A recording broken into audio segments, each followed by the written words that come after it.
264 हरकतींचा जो विषय होता, परंतु प्रत्यक्षात ते सिद्ध झालं की 3642 हरकती आहेत आणि ते मान्यही झालं. सगळ्यात पहिला तो विषय होता आणि दुसरा विषय असा होता, या अगोदर 27 गावगटांचा जो विषय होता, ज्या गावांची प्रभाग रचना ही कंप्लीट वेगळी होती, परंतु यावेळेस ओव्हरलॅपिंग झाल्यामुळं बऱ्याच गावं किंवा बऱ्याच मूळ जी महानगरपालिका होती त्यांची देखील काही भाग हा त्या 27 गावगटात समाविष्ट केलेला आहे.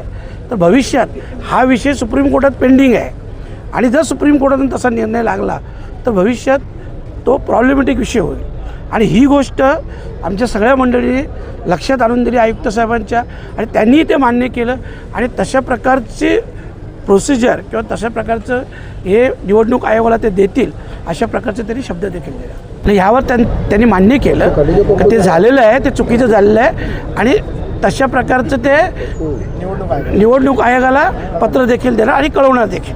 नाही बघा, जे 27 गावगटाचा विषय होता, आमच्या रमेश दादांनी खूप चांगलं सांगितलं का ऑलरेडी त्यांना ज्या हव्या असलेल्या सोयीसुविधा ह्या मिळत नव्हत्या, अगोदरही मिळाल्या नाही, आत्ताही मिळत नाही.